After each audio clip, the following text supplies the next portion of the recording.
세계적인 모델 켄달 제너의 집 대문. 그런데 이 부잣집 때문에 디지털 도어락이 보이지 않습니다. 보통 서양 사람들이 디지털 도어락을 안 쓰는 이유에 대해 한국인들처럼 신기술에 적극적이지 않아서 혹은 너무 비싸서라고 하는데요. Been using a traditional lock and key for 55 years now. There's not been an issue, no. 사실 그보다 훨씬 더 중요한 이유가 있습니다. 애초에 문화적으로 서양 사람들과 한국 사람들이 현관문을 바라보는 관점이 다르기 때문인데요. 도대체 어떻게 다른지 오늘은 그 문화 차이를 살펴보겠습니다. 일간 소울 영어입니다. 서양 사람들은 렌트한 집의 집주인이 싫어해서 혹은 가격이 비싸서 무엇보다 해킹당할 수 있어서 디지털 락을 쓰지 않는다고 말합니다. 하지만 그렇게 따지면 스마트폰이나 전기차도 해킹당할 수 있고 비싸기 때문에 사용하는 사람이 없어야 하지만 편리하기 때문에 널리 사용됩니다. 또 위험한 걸로 치면 기존 열쇠도 마찬가지인데요. Mark broke the regular lock open And that lock is open. using a bump key. 열쇠를 따는 기술을 가진 사람들도 많고 분실할 위험도 있죠. How many times a day do someone walk through the door and say, I've been locked out? 2-3 times a day. How often do you get locked out? Has it happened? It has happened, and it was really expensive. 특히 비상시를 위해 열쇠를 도어 매트 아래 숨기는 사람이 워낙 많다 보니 이런 일까지 생기기도 합니다. He was told he'd find the key under the mat. Yep, Louis had just spent a lot of elbow grease cleaning the wrong apartment. Just so happens both places had keys under the mat.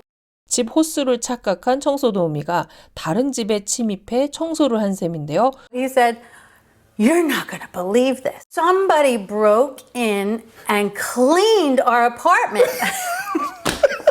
그런데도 디지털 도어락이 더 위험하다고 말하는 것은 객관적인 팩트라기보다는 열쇠가 주는 심리적인 안정감을 포기할 수 없다는 말에 더 가깝습니다. 불편해도 그냥 열쇠가 좋다는 것이죠.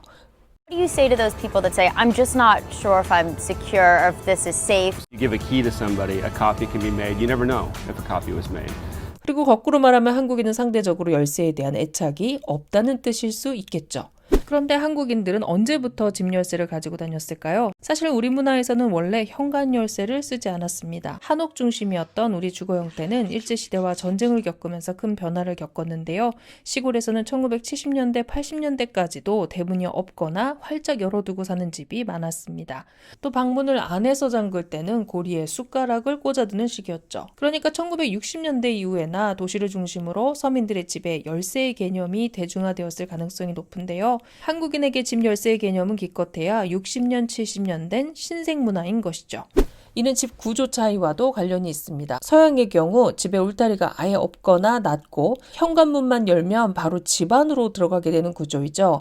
하지만 한옥은 바깥 담장과 대문으로 집과 마당이 감싸져 있었습니다. 게다가 양반가의 기와집은 머슴들이 지내는 행랑채가 먼저 있고 이후에 사랑채, 안채가 구분되어 집 구조적으로 여러 개의 문을 거쳐 부녀자와 아이들이 생활하는 안채에 도달하는 구조였습니다. 그러니까 어찌 보면 아파트의 경비실, 공동 현관문, 개별 현관문, 또 실내의 중문까지 통과해야 집 안으로 들어갈 수 있는 현대의 아파트는 한국인의 DNA에 매우 잘 맞는 구조라고 볼 수 있죠. 반면 서양 사람들이 집 열쇠를 소유하는 것은 정말 오래된 문화입니다. 1610년에 만들어진 현관 열쇠를 보면 이를 실감할 수 있는데요. These from the Renaissance period, as I read here. 1610. Show us how this bad boy works. The length of the key is based on the thickness of the door, and you see it has all these holes carved into it. This would have been made by a blacksmith. You insert it, and then the lock opens like this. So that's the outside of the door. This is the inside. 서양에서는 개인 소유 개념이 중요하기 때문에 열쇠가 문화적인 상징성을 갖고 있는데요. 그러니까 많은 서양 사람들 입장에서는 열쇠는 너무나 익숙하고 주택 문화의 일부이며 그만큼 버리기 어려운 것입니다. 그렇기 때문에 한국인들 입장에서 보면 기술을 참 이상하게 사용한다는 생각이 들게 하는 제품들이 있죠. 그냥 디지털 도어락을 설치하면 될 텐데 열쇠 분실을 막기 위해 열쇠에 키파인더를 달아둡니다. People lose and misplace their belongings all the time. But there is a way for you not to ever lose anything again. 또 편하자고 만든 디지털 도어락인데 굳이 열쇠 구멍을 만들어 놓은 제품도 많습니다. 해외 에어비앤비에 가면 게스트가 현관문 열쇠를 꺼낼 수 있는 키박스가 설치되어 있는 것을 볼 수 있는데요. A lot of realtors use this as basically a lockbox key. He says you can hang it on a doorknob or a banister. 디지털 키박스를 사용해서라도 열쇠를 기필코 사용하겠다는 의지가 엿보이는 대목이죠. 그렇다면 왜 과거의 한국인들은 집 열쇠 없이 살았을까요? 혹시 기술이 부족했던 것일까요? 그렇지는 않았습니다. 우리 문화에서도 삼국시대부터 열쇠 기술이 있었는데요. 그러나 한국인들은 개인의 사유재산을 중시하는 서구 문화와 다르게 공동체 의식이 발달하고 문을 열어두고 사는 것에 거리낌이 없었습니다. 다만 기중품이 들어있는 집안 가구에만 자물쇠를 달아 사용했는데요. 흥미로운 점은 서양에선 열쇠가 발달했다면 동양은 자물쇠가 발달했다는 것입니다. 그러니까 문화적으로 서양 사람들이 열쇠에 대한 심한 애착이 있을 수 있고 한국 사람들에게는 자물쇠, 바로 락장치가 중요하다는 것이죠. 실제 조선시대 가구에 사용되던 자물쇠들을 보면 현대의 열쇠공들도 열 수 없을 정도로 정교합니다. 열쇠 구멍이 나와요. 이렇게. 요걸 한번 올려, 호로를 전면에서 밑으로 내려줘야 돼. 그 다음에 이제 앞으로 나올 거야, 이게.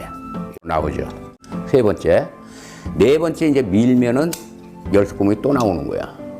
열쇠 구멍이 있어도 이게 걸려갖고 네 가닥이 있는데 이게 걸려서 안 들어가는 거야. 여기다 딱 뒤에다 갖다 대. 45도를 틀어줘. 딱 내려가. 그 다음에 위로 올려. 그 다음에 똑바로 직선. 그 다음에 이제 밀면은 이제 나오게 돼 있는 거. 이렇게 빠지게 돼 있는 거지. 그러니까 이게 과학이라는 거지. 조선시대 때다. 지금 보아도 비밀스럽고 신박하죠. 이런 역사적인 맥락에서 해석해보면 한국인들이 디지털 락을 발명하고 열쇠를 없애버린 것은 과거 우리 문화의 자물쇠 중심의 보안 개념과도 일맥상통합니다. 마지막으로 집의 현관문에 대한 서양과 한국의 인식에도 차이가 있습니다. 한국의 경우 전쟁 후 주택 개량이 빠르게 이루어지면서 정형화된 현관문이 보급되었습니다. 특히 아파트가 늘어나면서 현관문은 미적 기능보다는 보안 장치이자 효율적인 출입구로 인식되었죠. 그런데 미국 집에서는 현관 말고도 차고문이나 뒷문처럼 입구가 여러 개인 경우가 많습니다. 특히 차고문은 리모컨으로 열 수 있거나 자동화되어 있기 때문에 사실 더욱 디지털 도어락에 대한 필요가 없는 것인데요. 또한 현관문은 외부로 보여지는 입구이자 손님들이 출입하는 곳이기 때문에 서양 사람들에게 집의 얼굴로 여겨집니다. 그래서 현관문에도 빅토리아 스타일, 크래프트맨 스타일, 팜하우스 스타일처럼 집 전체의 디자인에 어울리는 스타일이 존재합니다. 그런데 이런 전통적인 디자인의 현관문에 디지털 도어락처럼 현대적인 장치를 달게 되면 외관을 망친다고 생각할 수도 있는 것이죠. 그래서 사실 미국 사람들은 숨겨진 형태의 스마트락을 사용하는 경우도 꽤 있습니다. For me, what was really important was not to design something that kind of jumps at you, that looks like a gadget, but rather design something that fits with the hardware, the colors, the materials that people expect in their home. 이런 제품을 사용하면 기존 현관문다운 모습도 유지할 수 있고 열쇠를 계속 사용할 수 있다는 점에서도 안심을 하는 것이죠. If the battery dies, for instance, you still have a backup that's built right in. So that's right there is super handy. 생각해보면 만약 우리가 여전히 한옥 양식을 살린 주택에 주로 살고 있다면 우리 역시 대문의 미관을 해치지 않기 위해 다른 디자인의 도어락을 사용했을지도 모릅니다.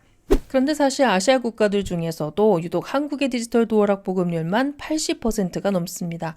이것은 단순히 기술의 발전 때문만은 아닐 텐데요. It's more common to use the traditional lock and key, and upgrading it may seem like too much of a hassle. I like the feel of opening my lock and then the click. I don't trust the technology. What happens if power breakdown? 한국인의 빠른 적응력과 효율성을 중시하는 특유의 문화, 대단지 아파트가 많으며 인터넷 보급률의 속도가 세계 1위인 나라. 무엇보다 한국인의 성격이 급한 것과도 깊은 관련이 있겠죠. 하지만 이 속도감 있는 변화 속에서도 우리가 잊지 말아야 할 것이 있는데요. 기술이란 단순한 편리함의 문제가 아니라 우리 문화와 정체성을 반영한다는 것입니다. 우리가 한국의 독특한 문화를 이해하고 또 다른 나라의 문화적 배경을 공부하는 것이야말로 세계 시장에서 더 큰 경쟁력을 가지는 길이 아닐까요? 그야말로 지피지기이면 백전백승인 것이죠. 디지털 도어락 사용을 통해 보는 한국과 서양의 문화 차이 여러분은 어떻게 보셨나요? 오늘도 세상과의 접점에서 영어를 만나는 일간 소울 영어였습니다. 구독과 좋아요 눌러주세요.